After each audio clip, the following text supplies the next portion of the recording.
At night, in any kind of light, in twilight, candlelight, lamplight, and worst of all by moonlight, it becomes bars. The outside pattern, I mean. And the woman behind it is as plain as can be.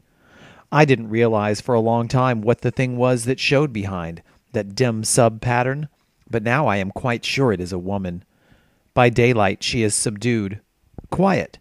I fancy it is the pattern that keeps her so still. It is so puzzling. It keeps me quiet by the hour. I lie down ever so much now. John says it is good for me and to sleep all I can. Indeed, he started the habit by making me lie down for an hour after each meal.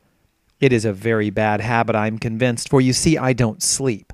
And that cultivates deceit, for I don't tell them I'm awake. Oh, no. The fact is, I'm getting a little afraid of John. He seems very queer sometimes, and even Jenny has an inexplicable look.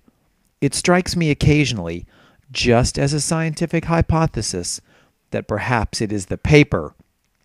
I have watched John when he did not know I was looking, and come into the room suddenly on the most innocent excuses. And I've caught him several times looking at the paper. And Jenny, too. I caught Jenny with her hand on it once. She didn't know I was in the room. And when I asked her in a very quiet voice, with the most restrained manner possible, what she was doing with the paper, she turned around as if she'd been caught stealing, and looked quite angry, asked me why I should frighten her so.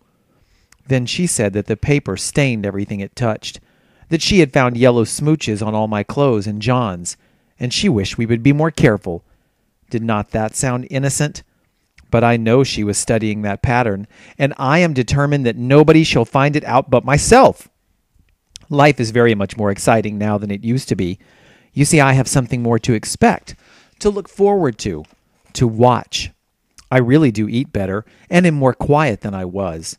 John is so pleased to see me improve. He laughed a little the other day, and said I seemed to be flourishing in spite of my wallpaper. I turned it off with a laugh.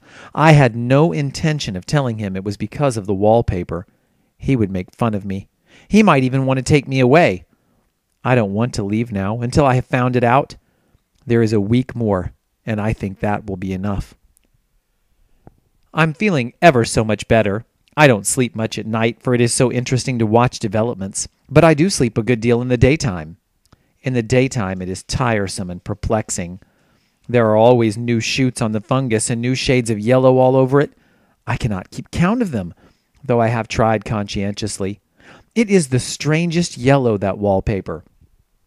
It makes me think of all the yellow things I ever saw. Not beautiful ones like buttercups, but old, foul, bad yellow things. But there is something else about that paper. The smell. I noticed it the moment we came into the room, but with so much air and sun it was not bad. Now we have had a week of fog and rain, and whether the windows are open or not, the smell is here. It creeps all over the house. I find it hovering in the dining room, skulking in the parlor, hiding in the hall, lying wait for me on the stairs. It gets into my hair. Even when I go to ride, if I turn my head suddenly and surprise it, there's that smell. Such a peculiar odor, too. I have spent hours in trying to analyze it, to find what it smelled like. It is not bad, at first, and very gentle, but quite the subtlest, most enduring odor I ever met. In this damp weather it is awful. I wake up in the night and find it hanging over me. It used to disturb me at first. I thought seriously of burning the house to reach the smell. But now I am used to it. The only thing I can think of is that it is like the color of the paper, a yellow smell. There is a very funny mark on this wall, low down near the mopboard, a streak that runs round the room. It goes behind every piece of furniture except the bed, a long, straight, even smooch, as if it had been rubbed over and over. I wonder how it was done and who did it and what they did it for. Round and round and round, round and round and round. It makes me dizzy. I really have discovered something at last. Through watching so much at night when it changes so, I have finally found out. The front pattern does move. And no wonder. The woman behind shakes it.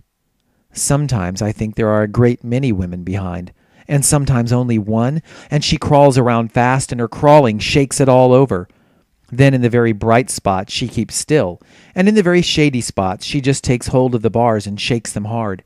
And she is all the time trying to climb through. But nobody could climb through that pattern. It strangles so.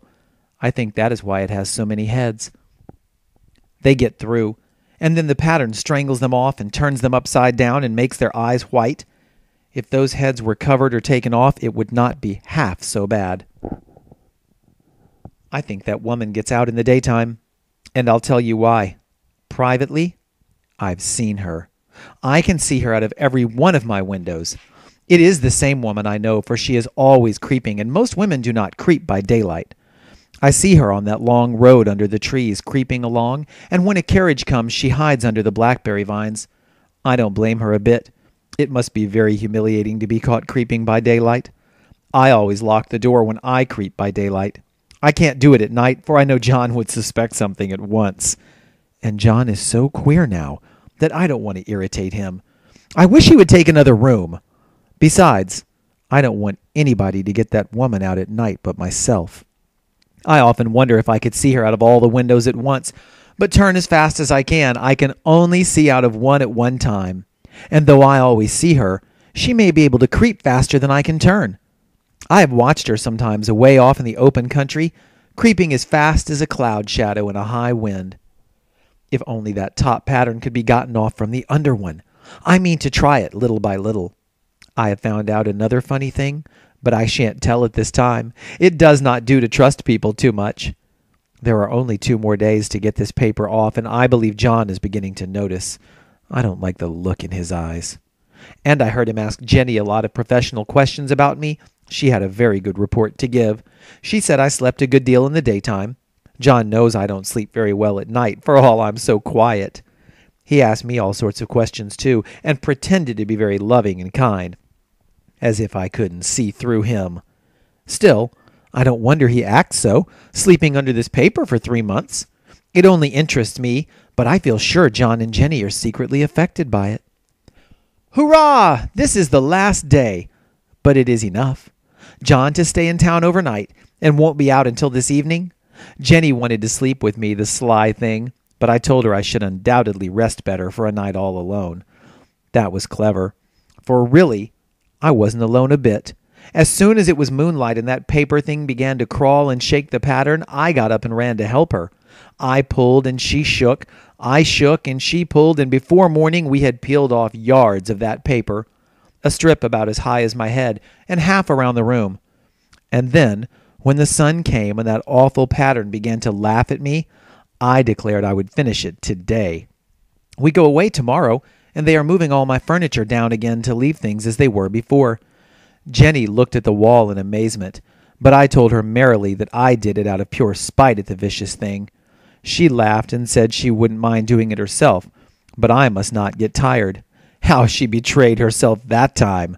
But I am here, and no person touches this paper but me. Not alive.